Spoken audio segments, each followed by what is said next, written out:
Thank you guys for being here. Happy Tuesday. We are coming off of a great weekend on the road. Got 2 wins against 2 competitive teams. We needed to get those wins. We separate a little bit there in the conference standings, which is good. But more importantly, I think, as I've been preaching, let's not be outcome driven. So even when we win, I can't be outcome driven too. It certainly feels good to win, but I think the best part is that we're playing better and we're playing well. And there seems to be, just even in the locker room, huddles, practice, on the airplane, that kind of thing. There's some good momentum happening right now, which is great. It's fun to see. Every season has its own kind of journey and story, and this one has been unique. And but I'd rather kind of get it rolling and peak in February and March than do that in November, December, which I've been a part of those seasons too. So I feel like our young players are becoming consistent, which is huge.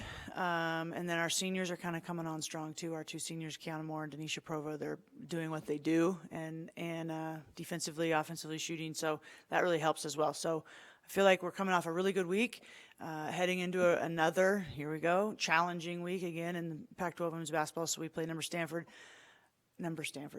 who I don't know what they're ranked this week, 8th, so just a cool 8th. And so, it's one of those years where we got the short straw, as I've said, and who we play every week. And then we play Cal at home, who we beat at their place, but they just lost in overtime to UCLA. So, who's 5th or 6th in the country. So anybody can beat anybody on any given night. And so this weekend will be a challenge. It's also, we're down the home stretch, 6 games left, which is crazy to think about. But exciting time right now. It's gearing up to March Madness, and we're excited.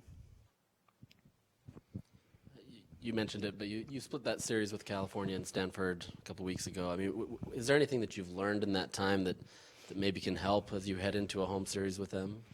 Yeah. We played Cal first and won there, and then we played on Sunday at noon at Stanford, and we were tired. And it was just kind of a strange day. That was the day that Kobe Bryant was killed, and so it was just kind of a weird day. Everybody seemed a little bit out of it, and so I think we're going to be fresher. Now we play them Friday. They're just good. They don't make mistakes.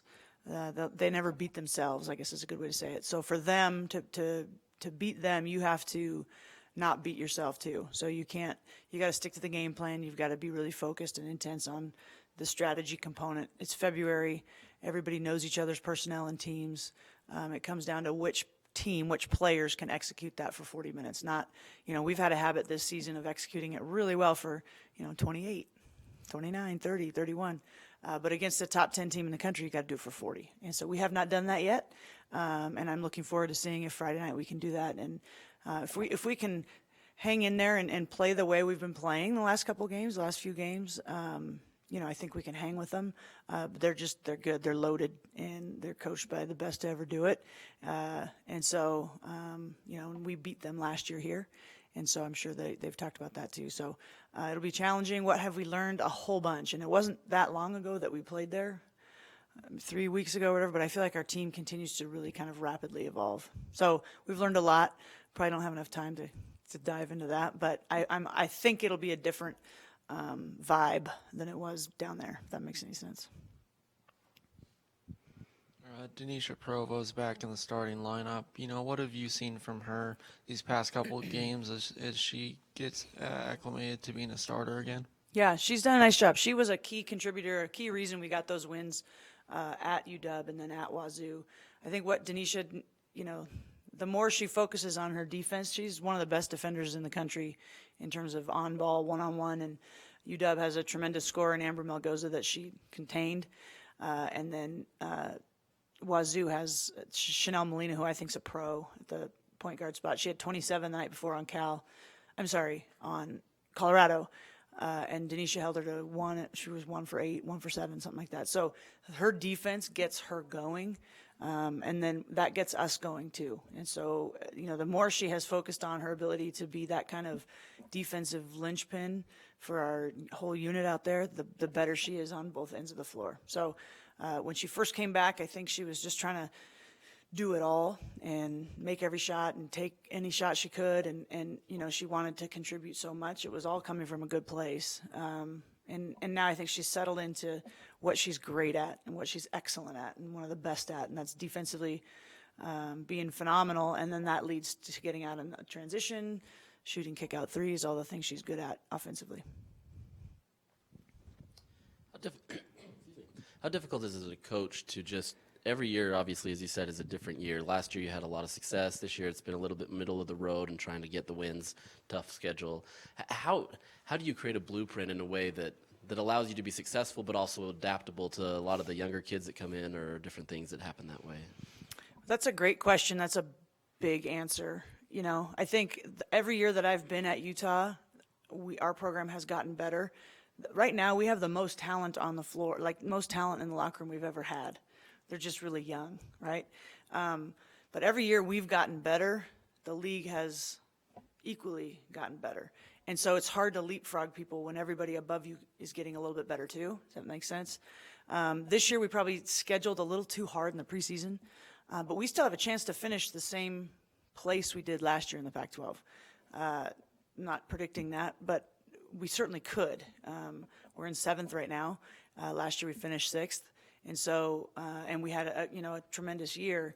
We've been under the radar a little bit this year and inconsistent, rightfully so under the radar. Like, I'm not saying we deserve more than we're getting. I'm just saying that we've just kind of flown under the radar a little bit, but we still have a chance to do just as well in league play as we did last year. We just didn't have quite as good of a non-conference schedule in terms of finish. I think we were 11-0 last year. I think we were 7-4, 8-3 this year. So just a couple more losses there that add to the total loss column. But we're still on pace to have a winning season and make some sort of tournament, and that's our goal.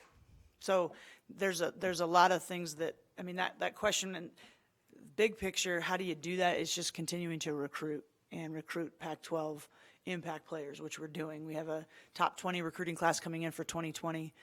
We have another one that we can't say anything about yet that we'll sign in April that's really going to help us, and that'll boost our recruiting class even better. We've already got a couple commitments for the next year. Like, the recruiting continues to get better and better, and that's really the only formula, recruiting and scheduling, to how we can maintain our climb in this conference. You talked about being a little inconsistent in every game, needing to do that 40 minutes. I mean, do you feel like you're to that point where maybe, especially these younger girls, they're to a point where they're peaking, or to that point where it's, as you're heading into Pac-12 tournament in a couple of weeks, that you feel like you're going to get your best shot? Yeah, I do think that, which is good. I don't think we've come close to hitting our potential or our full momentum. I think for our young guys like Lola, Pendande, Brenna, Maxwell, Camry Martin, even Drew Gilton, all those guys, Andy Torres, Naya Becker, those are all significant underclassmen. I think those guys, the game is slowing down.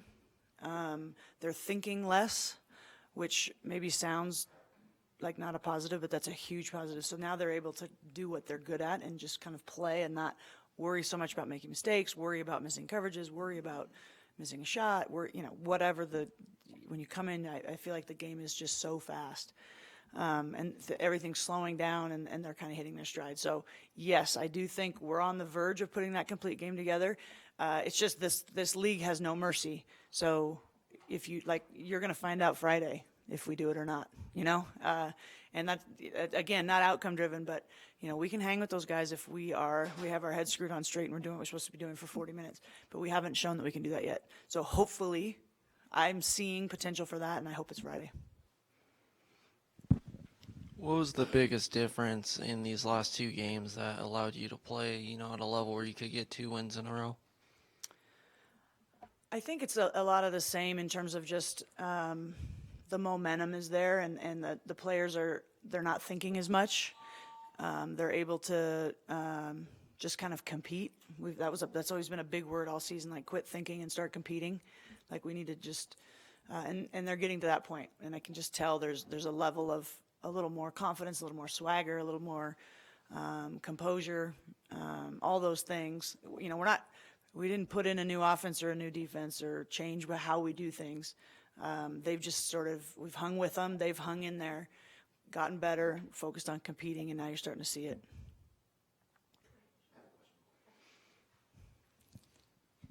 So coming off the incredible wins last week, how do you keep that energy up with the team to beat these two teams coming up?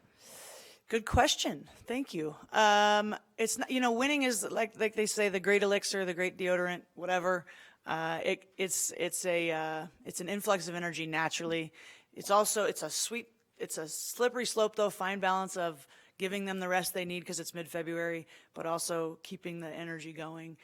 So we've they have today off. Yesterday we did very, very light lifting, that kind of thing. And then tomorrow we're going to bounce into it. But it's pumping them up with what they're good at, showing them videos of, look how good we did this, look how great you did that.